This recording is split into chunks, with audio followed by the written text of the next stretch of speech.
Hola, bienvenidos a un episodio más de La Vida en Montessori. Y hoy estamos muy contentos porque tenemos como invitado a Gerardo Mendive, un especialista en educación, en la vida. El día de ayer tuvimos una conferencia contigo que en lo personal me voló la cabeza y no pude dormir porque todo el día estuvo lleno de pensamientos. Realmente me cambió el paradigma de muchas cosas. Y por eso me gustaría que pudieras compartirnos algo de lo que fue ayer esta conferencia que desde el título creo que ya dice mucho, Gerardo, perdidos y orientados en este laberinto del mundo actual. Y como papás creo que también vamos a sentirnos muy identificados porque, bueno, yo en lo personal así me siento perdido y orientado al mismo tiempo con esta sobrecarga de información, de metas por cumplir, cosas que hay que ir marcando como si fuera un checklist de vida. Pues bienvenido, ¿cómo estás, Gerardo? Bueno, muchas gracias, muy buenos días. Para mí es un gusto enorme estar aquí en León y agradezco enormemente la invitación de Gaby para venir a compartir estos días con ustedes. Dos aclaraciones de inicio. Yo no soy especialista. Ok, me parece muy bien. Es más, yo no tengo hijos, así que como en el caso de ayer, que era una plática básicamente para padres de familia, yo no puedo decir qué tienen que hacer. Al revés, mi respeto y mi admiración a quienes toman esa decisión que no tiene reversa, que es una decisión amorosa de tener hijas e hijos y que es de las cosas más hermosas de la vida. Entonces, mi respeto y mi admiración. Dicho esto, de lo que sí voy a hablar es de lo que yo veo en las escuelas, observo con las niñas y niños, observo adolescentes, me cuentan las madres y los padres, me cuentan mis colegas maestros. Todo esto me permite hacer una composición de qué nos está sucediendo. Entonces, te ofrezco una disculpa porque haya sido tan mala mi plática que te dio insomnio. Pero bueno, a veces sucede eso. No, hablando en serio, yo creo que a veces, no insomnio, pero apretar el botón de pausa en la vida sí es importante. Es decir, a veces tenemos un ritmo muy acelerado de vida por obligaciones que se entienden, laborales, sociales, culturales, pero a veces somos un poco sin querer como el hámster, que está en la ruedita, en la ruedita, en la ruedita. Sí, pero en algún momento hay que parar y preguntarse hacia dónde estoy yendo. Entonces, tal vez el tema que eligieron para la plática de ayer, que precisamente lo he llamado perdidos y orientados en este laberinto del mundo actual, es pensar que hay aspectos del mundo de hoy que son una maravilla. Realmente ha sido un regalo vivir en esta época. Por ejemplo, el lugar que tienen las niñas, que nunca lo han tenido en la historia, como hoy. Con esto no estoy diciendo que ya llegamos a la tierra prometida, no, nos falta muchísimo, pero se han dado pasos. Hace unos años, cuando uno decía junta para padres, recuerdo que me decían, no, mira que acá en México, junta para padres quiere decir junta para madres. Ya. Porque la educación es un asunto de viejas, hasta Sí, despectivamente. claro. Sí. Ayer teníamos en forma presencial y a distancia muchos varones. ¿Ya llegamos? No, nos falta, pero venimos dando pasos esenciales. Tercera cuestión, del sexo antes no se hablaba. Germán Dehesa decía, yo nací antes que el sexo se inventara, porque ni en mi casa ni en la escuela jamás me hablaron de eso. Hoy día vamos de gane. ¿Es un tema que tenemos respeto? Ah, claro que sí, porque es un tema para tener respeto y por eso ustedes invitan de vez en cuando a especialistas sobre el tema.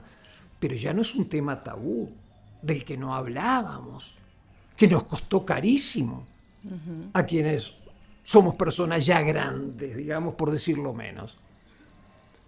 La tecnología. La tecnología tiene exceso, estoy de acuerdo, pero ha sido un avance para la humanidad impactante. Bueno, como estos y otros puntos, hay muchos. Esto es lo que yo llamaría el viento a favor en la educación.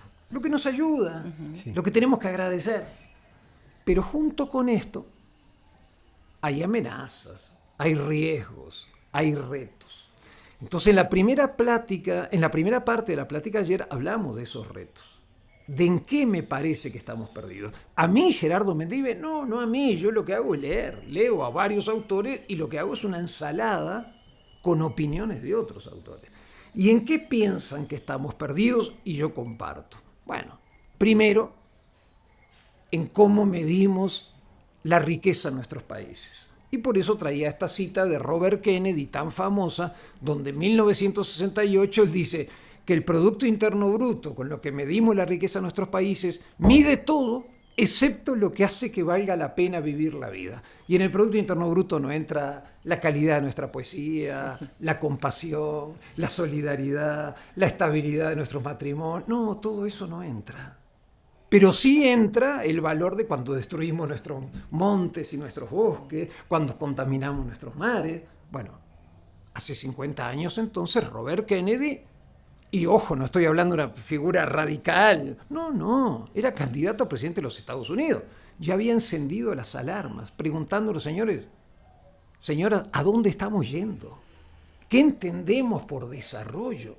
Bueno, también hablábamos ayer de algo que Germán Dehesa, este maravilloso escritor mexicano, irónicamente llama los autohechos. Sí. En este mundo tan individualista, algunos de nosotros tenemos el discurso de yo me lo gané todo. Lo que yo he logrado en mi vida, todo me lo debo a mí. También habíamos hablado de alguna forma de esta exposición a las redes. Sí. De tener que demostrar permanentemente nuestra felicidad ante los demás. Y entonces subir fotos de yo comiendo en tal lugar, yo en tal playa, yo en tal destino turístico. Es lindo compartir donde uno está, pero cuando esto se vuelve excesivo es un tanto sospechoso. Y así identificamos varios puntos. Y en la segunda parte de la plática hablamos de estar orientados, es decir, cómo dentro de este mismo mundo hay gente que encuentra pequeños caminitos. Entonces, respecto al tema, por ejemplo, de los autohechos, Germán Dehesa mismo contestaba, no, yo no me debo todo a mí mismo. Yo le debo mucho en la vida al misterio, porque la vida sigue siendo un misterio en muchas cosas. Le debo mucho a la genética, si uno nace sano o uno nace con problemas severos. Le debo mucho a mi familia, a mis amigos, decía él, que en México además sentimos que la palabra amigo es insuficiente, decía Dehesa. Y hablamos de cuate, porque cuate es el hermano gemelo. Sí. Y entonces él decía, ¿qué es eso de hablar de que yo me hice a mí mismo? No. Yo recibí regalos de la vida. Ojo, lo que sí hice, comentaba Dehesa, es tratar de hacer mi mayor esfuerzo para aprovecharlos. Eso sí. Y eso sí hay que reconocerlo. Pero de pasar de ahí a sentir que uno se hace a sí mismo es un poco patético. Y un último punto, para seguir con el diálogo, para no hablar yo solo. Una cosa es educar en la autoestima, que es tan importante, que cada niña, que cada niño, que cada adolescente, que cada uno de nosotros como adultos se sienta valioso, digno, capaz de ser respetado por los demás y respetar a los otros. Y otra cosa es que en el mundo de hoy hemos confundido eso a veces en sentirnos superiores. Sí.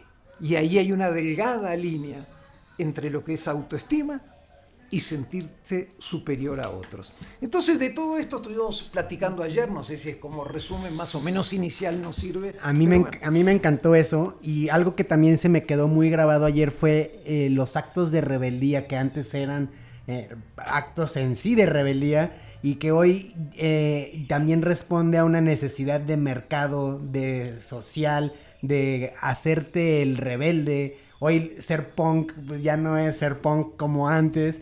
Entonces, en este mismo orden, también creo que este mismo ejercicio de diálogos largos, porque hoy nos dicen que nuestra atención es mínima, que necesitamos contenidos de 20 segundos, también estos actos son para mí rebeldes, es decir, vamos a tener una conversación larga, vamos a prestar atención a lo que está diciendo el otro. Creo que son nuevos actos de rebeldía los que hay que empezar a inculcar, como el escuchar, como el tener algo que decir, el cuestionar completamente todo. Hoy para ti, ¿qué sería un acto de rebeldía que hace falta? Qué bueno que lo señalas, porque nunca lo había pensado de esta manera.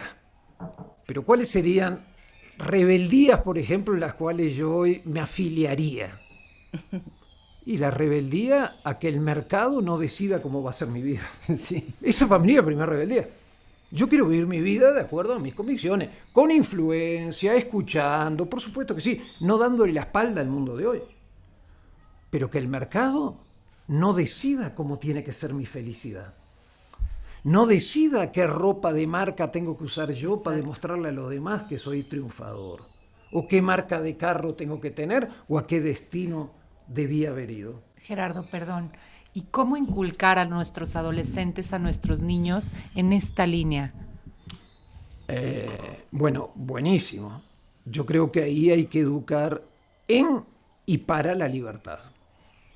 Y entonces con los adolescentes hay que ser, me parece, muy lúcidos, muy inteligentes, para invitarlos a pensar, no demostrarles, pero invitarles a pensar que hay ciertas cosas que navegan con bandera de libertad que son profundas esclavitudes.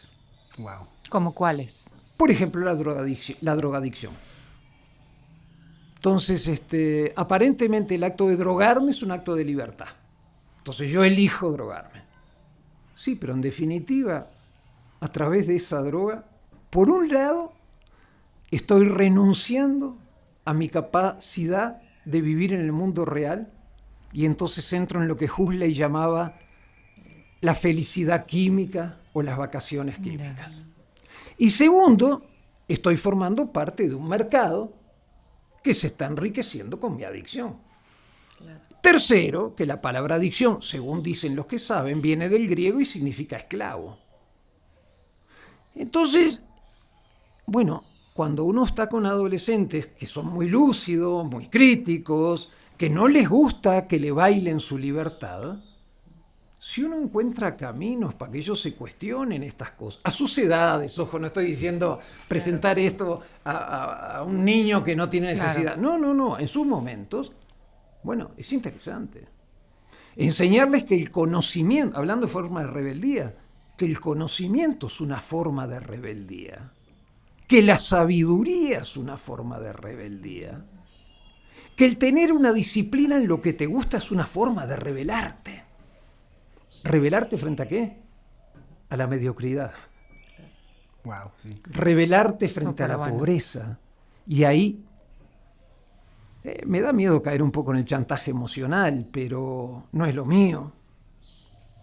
Pero a veces yo creo que los adultos tendríamos que hacer una disculpa pública frente a los adolescentes y a los niños por el mundo que les estamos dejando. Claro. Entonces, en este sentido, sintetizo. Octavio Paz decía, el maestro Octavio Paz decía que la libertad es ese instante mágico en que tienes que decidir entre dos monosílabos, sí o no. Y nosotros como adultos lo sabemos, vamos a no ser hipócritas. ¿Cuántas veces terminamos diciendo sí a algo que queríamos decir que no? Claro. Y lo hicimos o por presión social, o por inseguridad personal, o por miedos y temores, o por necesidad de que nos acepten los otros. Bueno, si vamos juntando estos conceptos, autoestima, defensa de la libertad, los adolescentes van aprendiendo que no hay que pagar cualquier precio para ser aceptado. Y que a veces hay que tener la fuerza para decir no.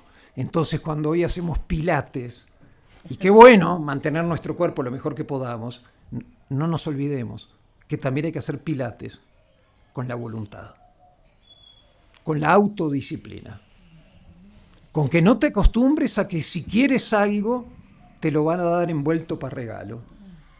Tienes que esforzarte, tienes que ganártelo. Una vez más el maestro Octavio Paz decía, hay que soñar con las manos. ¿Tienes un sueño? ¿Tienes un proyecto? Ponte a trabajar por él. Ponte a chambear por él. Y hoy a veces me parece, por lo que me cuentan los papás, ojo, insisto una vez más, no tengo hijos, yo no puedo decirle a nadie que haga. Es más, yo no vendo nada. Yo no vengo a decir, miren que yo tengo un método, cómprenme lo que ustedes lo siguen y les resuelvo la vida. No, yo no les vendo nada. Pero sí creo que rebeldía es un acto de repensar lo que estamos haciendo. Para que aquello que estamos haciendo bien, sigamos, persistamos, insistimos en eso. Pero aquello donde nos estamos dando cuenta que estamos equivocados, reaccionemos pronto. Y termino con esto para que sigamos el diálogo, sí, porque si no me aburro de escucharme a mí mismo. Pero tú decías hace un rato, ayer nos invitaste a que las cosas no tienen que ser instantáneas, no tiene que ser todo de atención corta, que a veces hay que dedicarle tiempo. Sí, pero tampoco tenerle miedo a las cosas que son cortitas. Y aquí les va una. Y cuidado porque es desagradable. Esto lo cuenta Matthew y dice, ¿usted ha pasado alguna vez por un baño público maloliente? Por suerte hay baños públicos impecables, pero a veces hay baños públicos insoportables. Sí. Bueno, imagínese que usted pasa por un baño público maloliente y ¿usted qué dice? ¿Yo qué digo? Nos tapamos la nariz y decimos, acá jamás entraría. Pero dice Matthew, imagínese un segundo escenario. Usted pasa por ese baño nauseabundo, pero usted está mal de la panza. La vida no le da la libertad si entra o no entra, y usted y yo tenemos que entrar. Con lo cual, tapándonos la nariz, vamos para adentro. Y dice el autor, imagínense un tercer escenario, que no solo tuvimos que entrar, sino que por yo avisé que era desagradable ejemplo, pero muy claro, que por desacomodos estomacales tuvimos que permanecer 10 minutos ahí adentro. Cuando salimos del baño, entra alguien que se cruza con nosotros y dice, ¡qué olor horrible! Y nuestra respuesta es, ¿mal olor? ¿Cuál? Porque ya no lo sentimos. Sí, claro. Entonces, en este relato corto, al cual no le tengo miedo, Matthew nos está diciendo que el ser humano tiene la capacidad del acostumbramiento, que por un lado es una maravilla, pero por el otro lado es peligrosa. Y hay situaciones donde nuestra vida empieza a oler mal y hay que reaccionar pronto. Y si no reaccionamos, al tiempo el mal olor ya no lo sentimos. Y creo que hoy hay muchos ejemplos sociales de esto. Te mueres en vida acostumbrándote a algo así, ¿no? Es como morirse en vida. Nos decías ayer en una plática que cuando ya te acostumbras, ya es como, ya te estancas. O sea, hay siempre que estar evolucionando, hay que estar, ahorita veíamos un niño con esta capacidad de asombro, viendo una hormiga, viendo una piedra, caminando, siguiendo una paloma. Tener esos ojos de niño siempre, estar evolucionando y no acostumbrarse a lo maravilloso de tener un árbol en tu casa, una manzana, tener comida, una cama, estar valorando. Fundamental lo que estás diciendo, porque claro, cuando uno se acostumbra, por ejemplo, a situaciones sociales que jamás nos debimos de haber acostumbrado, hay que pagar un precio. Sí, a la pobreza te acostumbras. A la pobreza, a la violencia, a la corrupción, exacto, a la injusticia, a la impunidad, al desastre ecológico. ¿Cómo nos vamos a acostumbrar a eso? Sí, claro. Oye, Gerardo. Entonces, perdón, una cosita más. Sí, claro. Hablando de rebeldía, precisamente esa, ahí tenemos otra rebeldía. Sí. Evitar que nuestros ojos le llegue la rutina de la costumbre. Lo que un autor llamaba las telarañas de la rutina, Korsak. Procurar a que esos ojos de niño de alguna manera permanezcan en nosotros. De vez en cuando hacernos una limpieza, no solo en nuestra mirada, también en nuestros oídos, también en nuestros prejuicios, también en darnos chance de ver al otro de otra manera, es más, de vernos a nosotros de otra manera. Hay un autor, y me gusta mucho la frase, que dice que a veces somos muy confianzudos con nosotros mismos y que de vez en cuando, al vernos al espejo, al empezar el día, tendríamos que tratarnos de usted, sí, para tenernos un poco más de respeto. Y concluyo con esto, agradecer un vaso de agua, agradecer la salud, Sí. agradecer el amor. A veces se nos olvida. Pensamos que es una obligación que tiene la vida para con nosotros. La vida no tiene obligaciones para con nosotros. Son privilegios que nos da la vida. Pero perdón, Gaby, porque te interrumpí. ¿No? En esta parte que decías de que los adultos dejamos un mundo como está el mundo ahorita, ¿cómo hacer que no quedarnos nada más con este sentimiento de culpa, ¿no? ¿Qué acción tendríamos que empezar a tomar? Que yo creo que a mucha gente lo hace, mucha gente, yo hablo de avatares en el mundo que están haciendo grandes cosas, que no los veo sentados en su silla, nada más con esta culpa de, ay, qué barbaridad, cómo dejamos este mundo. Pero una de las cosas que ayer también me quedé pensando, esto que dices, ¿no? Este acto de rebeldía para mí sería, ¿qué tengo que dejar de hacer en este instante para empezar a modificar a mí misma y a mi entorno rápidamente? Porque sí, todos sabemos que se va a acabar el agua, todos sabemos que la polución, todo ya lo sabemos, pero ¿qué acciones concretas yo tendría que hacer ya, que las hago desde hace un buen, y no tener esta culpa de hoy soy abuela y no me gustaría seguir dejando este mundo, que somos responsables los adultos, ¿no? De lo que hicimos. Yo hace 40 años oía qué iba a pasar. Bueno, muchos de tus recopilaciones hablas de la posmodernidad. Ya llegó todo lo que tú escribías. Entonces dices, ¿qué dejé de hacer? ¿Por qué me acostumbré? Si yo ya sabía estas cosas, ¿por qué hoy este mundo, que creo que es mi mundo, no hice más? Y no me quiero quedar con la culpa, sino en acciones. Ahora, ¿qué tengo que hacer ahora?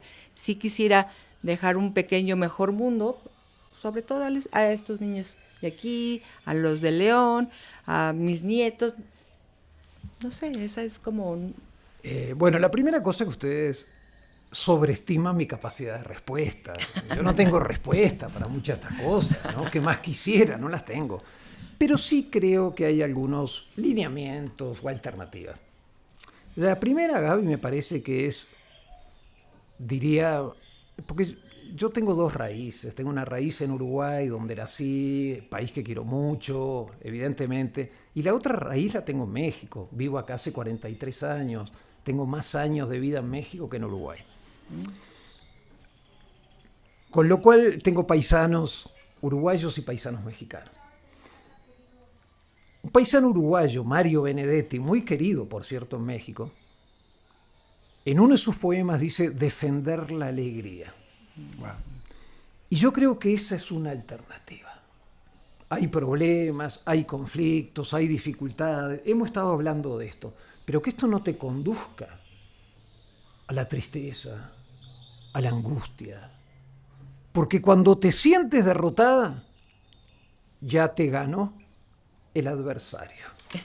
Sea el adversario, como quieras llamarle, el sistema, los corruptos, sí, como que tú quieras identificarlo. Con lo cual, defender la alegría. Defender la esperanza. Que creo que lo podemos resumir en una frase. Lo que hay no es lo único que puede haber. Ay, claro.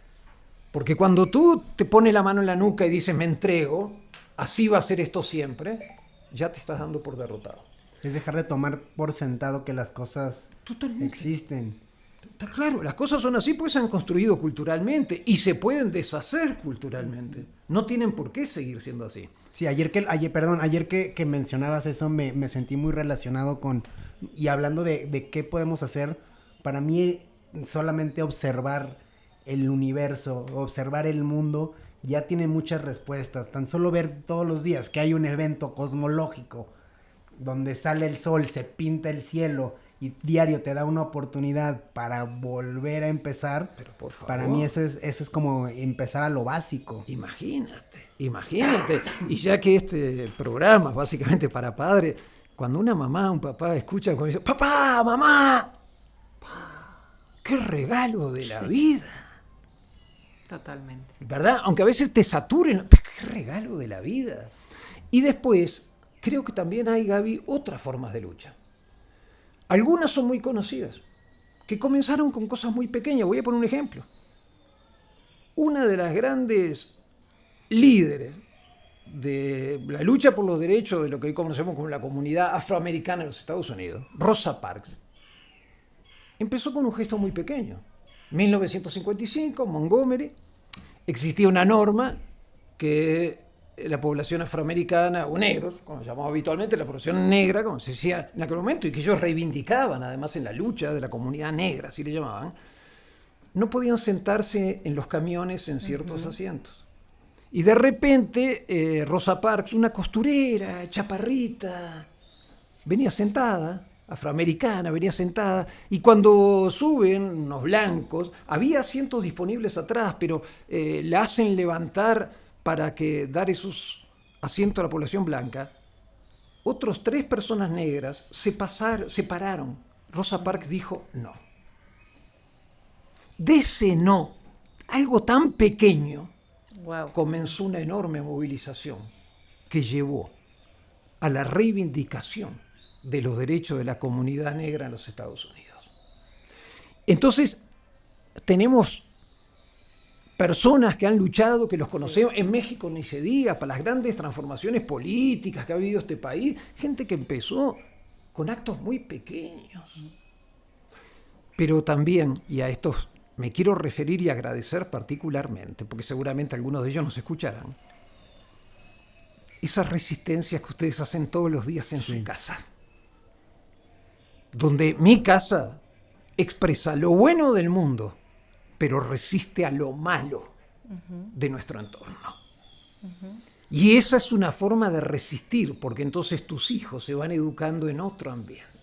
Le va a incidir la sociedad, sí, pero no los va a determinar. Claro. Y en este sentido, lo que nunca puede faltar en la vida de un niño, como decía Natalia Ginzburg, es el amor a la vida.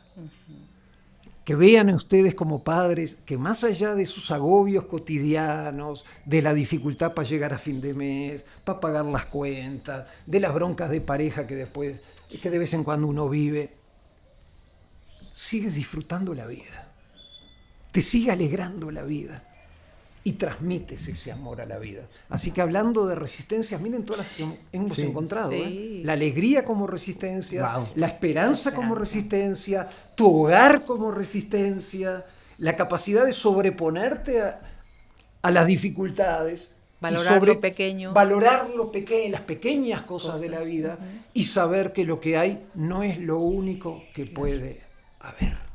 Definitivamente. Sí, esa a mí me encanta. Hay una banda actual que es de punk, pero ahora el punk es amor. Y tiene el nombre de su disco, se llama Joy as an Act of Resistance, que es lo que estás diciendo, la alegría como un acto de resistencia ante un mundo que nos está diciendo lo malo que es, lo difícil, lo caro, lo superficial. Alegrarte por vivir hoy es un acto de rebeldía, y eso para mí me llena el corazón, porque es una guía hacia dónde podemos ir. Es encontrarnos hacia dónde podemos empezar a educar a nuestros hijos con cosas simples como alegrarte, que vean a tu papá feliz, que vean a tus hijos que están contentos ante un mundo que te pinta que debe ser lo opuesto. Creo que sí es un camino al que podemos transitar todos. Totalmente de acuerdo, y que vean de vez en cuando a sus papás tristes. También. Con el derecho a vivir la tristeza, pero que trascienden la tristeza y se reencuentran con la alegría. Claro. Entonces, esa parte también. Y si me das a elegir, bueno, yo creo que este mundo hoy te ofrece ir a la alegría a través de la droga o de la adicción, o ir a la alegría a través de la lucha cotidiana. Si me das a elegir, prefiero el segundo camino. Creo que a veces se nos ha ido la mano, bueno, no todos, pero algunos de nosotros, y reconozco, formo parte de ese cuadro, se nos ha ido la mano tomando una copa de más. Y recuerdo que Oscar Wilde decía irónicamente, tomo para ahogar mis penas, pero las malditas flotan. Así que no creo que sea un buen procedimiento, porque terminamos gastados y con cruda, ¿verdad? Entonces, con resaca. Entonces, la vida demuestra que por ahí no va la cosa. Oye, Gerardo, por otro lado, a mí, y creo que conectando mucho a esta parte de también mostrarnos ante nuestros hijos vulnerables, creo que estamos también con este gran problema de educar con sobreoptimismo a nuestros hijos, de hacerlos creer que son capaces de lograr lo que se propongan. Y es un discurso muy de MTV, creo. Bueno, antes cuando MTV era MTV, decir, tú también lo puedes lograr, tú también puedes ser el próximo Agassi o Schumacher. ¿Cómo se afronta la realidad de que no todos están hechos para todo? Ayer nos decías, ¿no? Que no siempre el querer es poder, que nos metían eso en la cabeza desde que éramos pequeños y que hay cosas que por más que quieras no vas a poder, ¿no? No va a poder. Ojo, cuidado, porque no me hagan ir al otro extremo. Decir, pero este hombre no cree en el esfuerzo personal. Sí, este hombre cree en el esfuerzo personal. Claro. Y claro que hay que querer las cosas, pero a sabiendas de que a veces hay cosas que quieres y no logras. Claro. Porque el mundo es así. Entonces no todos los niños, por ejemplo, que les guste la música, van a ser Mozart. O van a ser la banda de punk que te gusta. Sí, claro. No todos. ¿Quiere decir estos argumentos para que no se dediquen a la música? No, claro, que se dediquen a la música. Pero con un baño de realidad. Claro. Si a tu hijo le gusta el fútbol, no todos van a ser Messi. Claro. O no todos van a ser lo que fue Hugo Sánchez en México hace años. El genio no se distribuye en forma justa, ni equitativa. Entonces esto ayer poníamos una cita muy linda, ¿no? De que hoy existen muchos vendedores de humo, a quienes aplaudimos y les pagamos fortuna para salir convencidos en un auditorio que somos lo más, y después regresamos a nuestra cotidianidad. Entonces, en este sentido, claro que hay que luchar por superarse. Claro que hay que tener sueños por destacar. Por supuesto que sí. Pero de ahí a convencer que cada uno está llamado a ser un genio, creo que hay una diferencia. Claro. Y la vida nos lo demuestra todos los días. Es más, algo duro. La educación a veces es educar para tolerar el fracaso. Porque hay veces en que haces todo lo posible y el resultado no es el esperado. Claro. Hablabas de los adolescentes hace un rato, y tal vez hay un adolescente que se muere de amor por una compañera. Y ahí está el sentido de su vida, y el tipo hace lo posible por enamorarla. Y puede que a la compañera no le guste este cuate. Es fácil, no, es dolorosísimo, pero eso forma parte de la vida. O de repente nos toca a la puerta, Dios quiera que no, una enfermedad inesperada. Forma parte de nuestra vida. O de repente, para hacerlo más cotidiano, una escuela. Yo sé que a ustedes no les gustan mucho los exámenes, pero sé que evalúan también y que trabajan con eso. Uh-huh. Estudiaste, te preparaste y no te fue bien. O tienen su equipo en atletismo, hicieron el esfuerzo, se prepararon, salieron cuartos.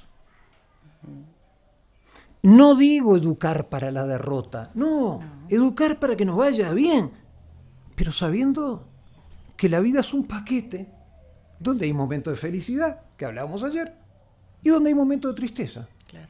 Donde hay momentos de placer y hay momentos de dolor. Donde esta idea de que la felicidad puede ser todos los días del año, las 24 horas, no es cierta. Donde esta idea que se nos quiere vender que puedes con todo, no es cierto. En la vida hay que aprender a elegir. Y elegir cuesta, porque elegir implica renunciar. Claro. Eliges una cosa, renuncias a la otra. Así es. Y también he oído de escuelas que los artistas llevan a sus hijos a escuelas donde una hora de felicidad, una hora que les ponen a resolver conflictos importantes.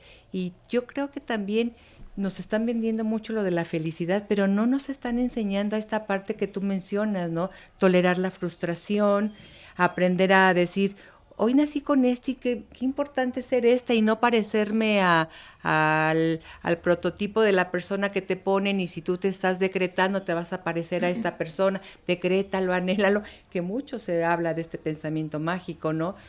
cómo me gusta oírte que hoy tenemos que ser más tolerantes a esta frustración y no llenarnos de adicciones porque también nos podemos hacer adictos a la felicidad y creer que esa es la vida, y cuando nos viene algo fuerte, no somos resilientes. ¿Por qué a mí, si yo tan buena que hice? ¿Cómo lograr educar en esta tolerancia y que no se viva esta ambigüedad, ¿no?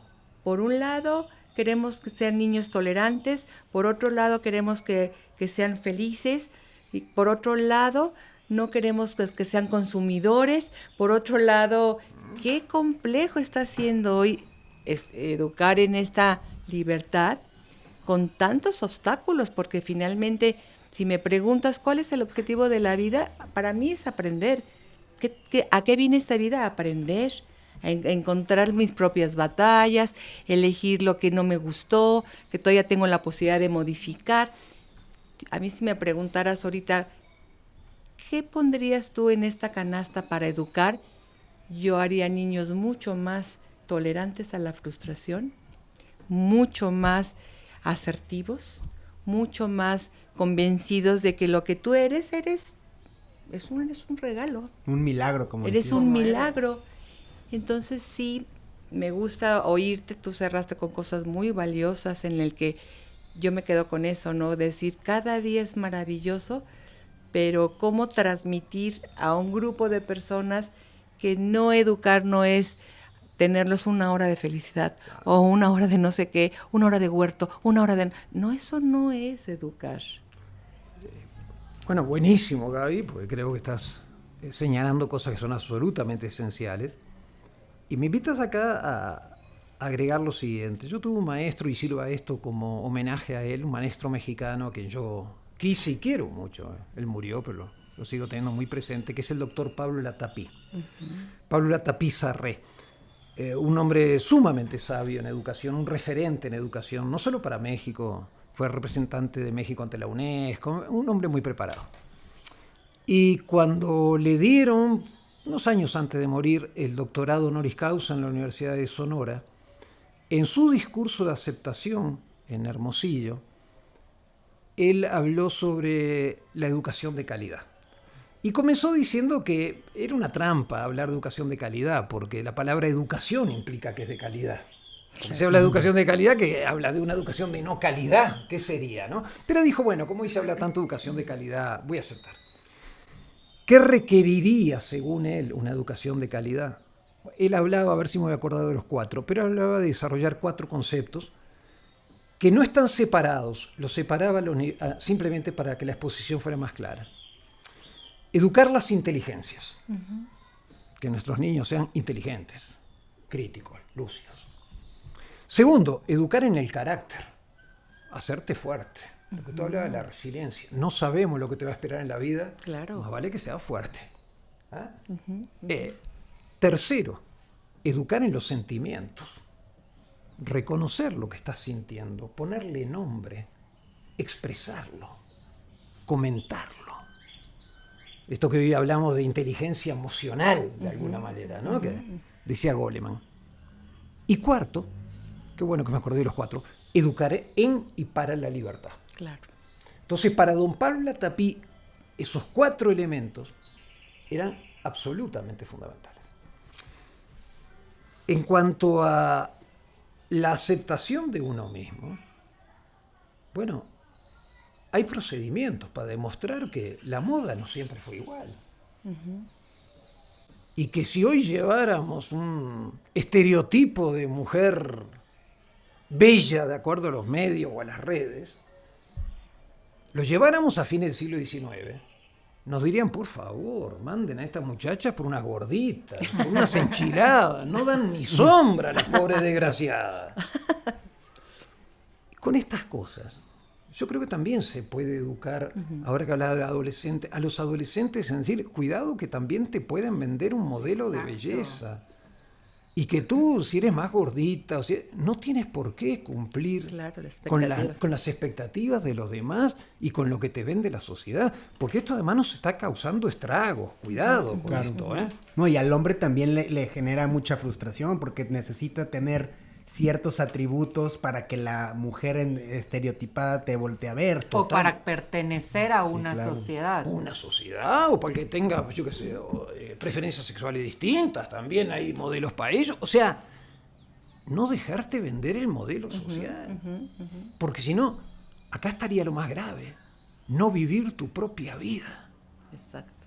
Y qué triste llegar al final de nuestras vidas diciendo, yo viví la vida de otros, pero no viví la mía. Híjole, sí. ¿No?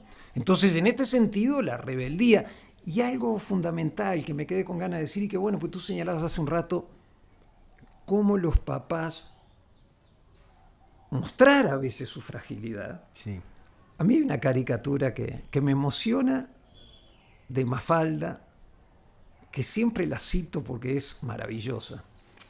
Estaba el papá de Mafalda viendo las noticias, ya saben, ya eran tragedias en aquel momento. Y de repente Guille, su hijo chiquito, le ve preocupación en la cara del papá.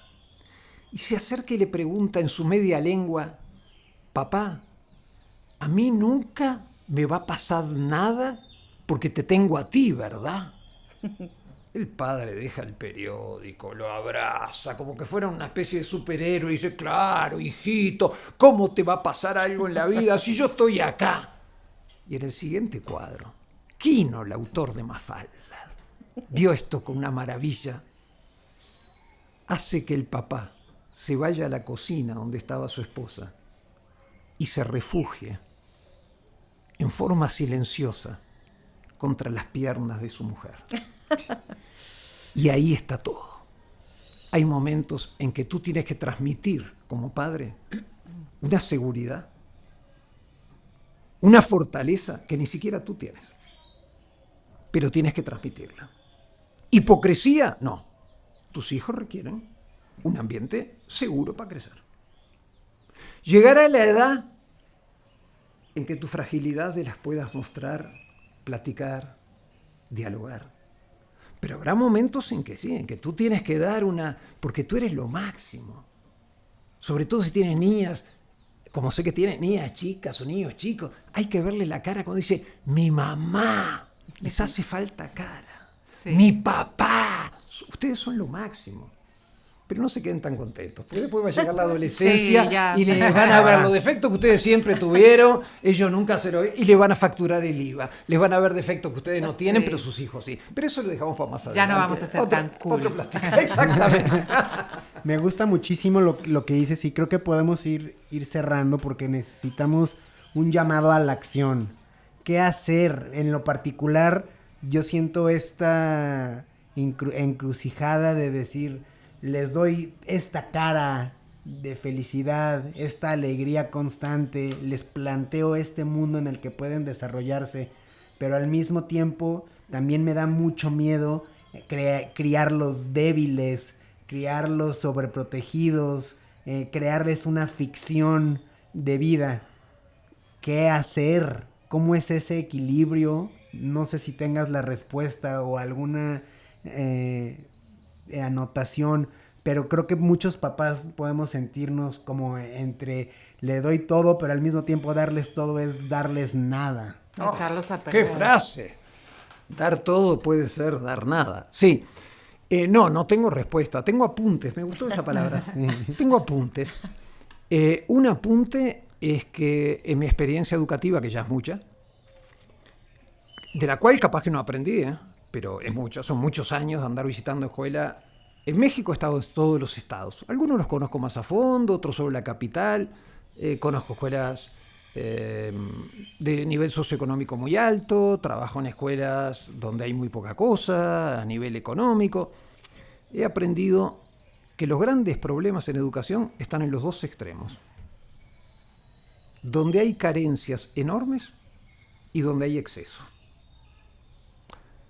Entonces, uno de mis apuntes sería, sobre esa pregunta que tú hacías, reivindicar lo que algunos llaman el don de la medida. Todo tiene medidas.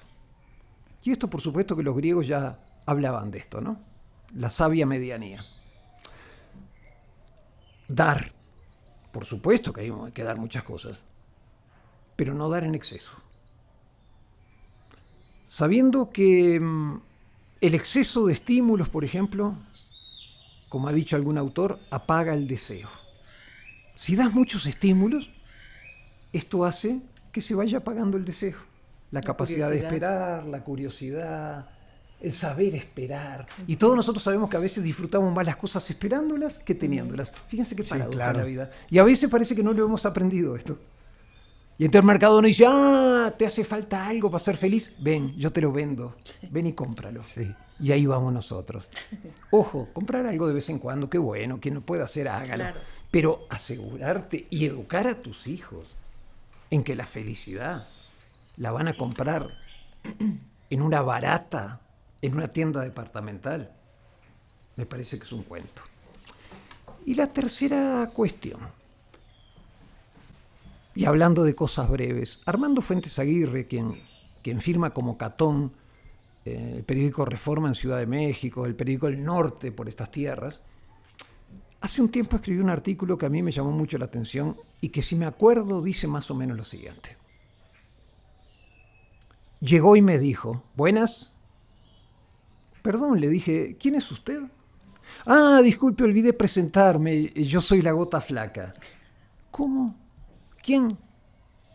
¿La Gota Flaca? Seguramente usted escuchó hablar de la otra, la Gota Gorda. Bueno, yo soy la otra, soy la Gota Flaca. Ya comprendo, le dije, ¿y en qué puedo servirle? Por favor, diga usted a quienes le leen, o a quienes me escuchan en este caso, que si no me sudan a mí, después tendrán que sudar la Gota Gorda. Quiero decir que los pequeños problemas, si no se resuelven a tiempo, se convierten en grandes problemas. Y concluía Armando Fuentes Aguirre diciendo, y aquí estoy, sudando la Gota Flaca, para no tener que sudar mañana la Gota Gorda. Creo que esa también es otro apunte. Sí. Hacerle frente a nuestros desafíos en el momento que se presentan. No facturarlos al futuro. Pero quiero terminar con algo que hablamos hace un ratito. Pero todo esto con alegría. No sintiéndonos abrumados, superados, que es lo que yo hoy veo muchas veces en los padres, sentirte sobreabrumado, sobreexigido. Cuidado con la sobreinformación. Sí. Estar informado es fundamental, pero la sobreinformación puede ser peligrosa. Sí, paraliza. Entonces, paraliza, porque te sientes demandado por tantas cosas que dices, yo no, con todo no puedo. Y claro que no puedes con todo. Entonces, prioriza, elige y acepta este regalo que te dio la vida y que te diste a ti mismo, por amor a la vida, de convocar a tus hijos a esta existencia. Muchísimas gracias. Oye, nada más un poco, híjole.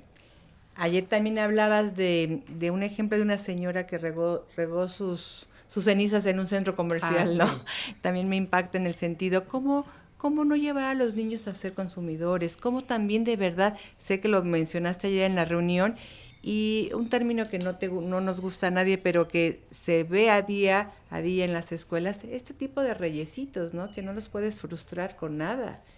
Y que cómo lograr esto, que no sean niños manipuladores, ¿no? Y que los que estamos en la docencia no nos olvidemos de que somos formadores y que a veces nos cuesta trabajo poner límites y saber que hay todo tipo de niños y que ellos no son los responsables. Nos toca a nosotros formarnos para poder guiar y decir, por acá no, vente por acá, de alguna manera, por medio del trabajo, hablando de la Gota Flaca, ponerlos a trabajar para que no suden la Gota Gorda, ¿no? Y que se esfuercen y que estén conscientes de toda la parte ecológica que ya es un compromiso, ya no es un estilo de vida, ¿no? Como le llaman, ¿no? ¿Cómo lograr que de verdad revertir a estas familias que compensan tanto en tantas sobre regalos? Cumplen años y les dan 100 juguetes, no 100 cosas. Y luego el niño no sabe ni qué y nada le gusta, acaba no valorando nada. ¿Cómo hacer esta conciencia en los padres, en que los formadores tenemos un gran trabajo, Estar, por un lado, hablas de aceptarlos, sabemos del potencial humano, ¿cómo lograr que de verdad padres, docentes, tenemos que poner límites en estas cuestiones que nos están rebasando constantemente? Hoy niños de 6 años tienen un iPhone. Hoy niños tienen un iPad que ni los adultos tenemos. Uh-huh. ¿Cómo lograr esto, no? 2 apuntes, Gaby, sobre las 2 cuestiones que planteas, muy breves. El primero, sobre el tema del consumismo. Lo que nos da la felicidad básicamente es lo que los especialistas llaman la elaboración. Es decir, lo que hacemos con lo que tenemos dentro. Uh-huh. Mientras que el consumismo nos dice que la felicidad te la da la incorporación, lo que compras de fuera y traes a tu vida. Sin quitarle importancia a que de vez en cuando incorporar, insisto, es lindo, de vez en cuando. Claro, claro. Pero sin el cuento de que esa incorporación es la que te va a hacer feliz. Uh-huh, uh-huh. Porque si no, es cuando nuestros niños, ojalá que ustedes no lo vivan, lo estamos viendo en algunas escuelas, empiezan a discriminar a otros porque no tienen ropa de marca, porque en su casa no hay un carro tan moderno como el que tiene mi papá. Maldad de los niños, no. Reproducen lo que hacemos nosotros los adultos, que a veces somos tan patéticos que competimos entre nosotros con lo que le damos a nuestros hijos. Entonces, ahí yo creo que hay mucha tarea a pasar. Y en el segundo punto que planteaba sobre los límites, sí, ojo, es algo que ya se conoce, además hace muchos años. Los españoles a esto le llaman el pequeño dictador. ¿Quién es el pequeño dictador? El que tiene entre 3 y 16 años.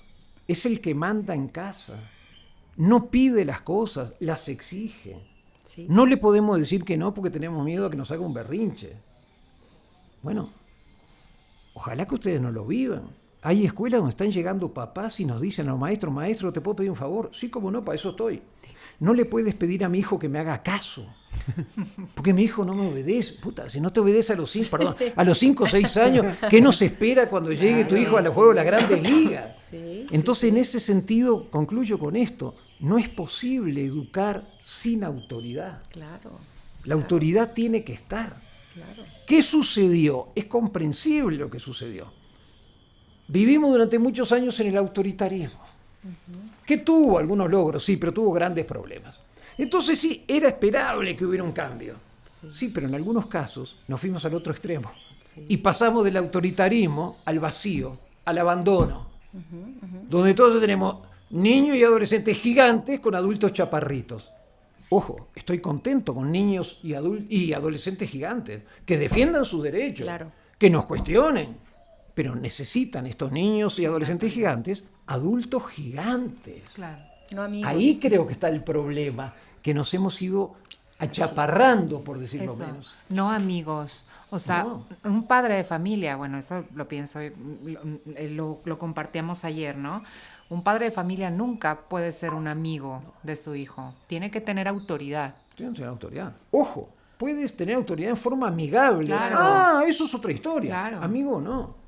Es más, te lo voy a decir en forma muy irónica. Los amigos son más o menos de la misma edad. Claro. Con lo cual ustedes son padres muy jóvenes. Lamento decirles, están muy rucos para ser amigos de sus hijos. Están muy viejos para ser amigos de sus hijos. Porque los amigos en general son de la misma edad. Claro. Y segunda cuestión, hay liderazgo natural entre los amigos. Pero no hay autoridad de uno y del otro. En el caso de los padres, sí. Hay decisiones que te tocan a ti como madre, no a tu hija, no a tu hijo. A ti te toca.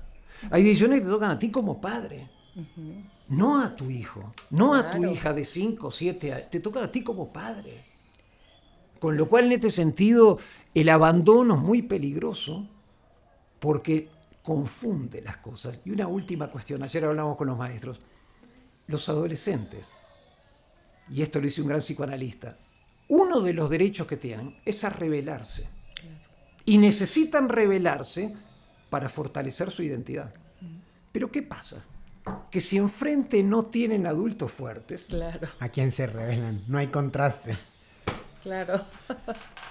Con lo cual son esas modas que terminan siendo carísimas. Carísimas. Claro. Carísimas. Le estamos robando el derecho a rebelarse. Claro. Sí, me parece excelente. Gerardo, muchas gracias por todo tu tiempo, por todo lo que nos has compartido. No me voy con respuestas, me voy con mucho más preguntas todavía, lo cual creo que es positivo y pues creo que también la audiencia va a tener muchas cosas que reflexionar. Qué bueno, muchísimas gracias. Yo les agradezco este espacio, aunque me mintieron, porque me dijeron que yo venía a dar una plática, no venía a participar en esto. No, pero lo hago con mucho cariño y me quedo pensando en algo, fíjate, por primera vez, cuando decías me voy con muchas preguntas. Y lo dejo como pregunta. ¿No será que a veces las preguntas son un principio de respuesta? Sí, siempre.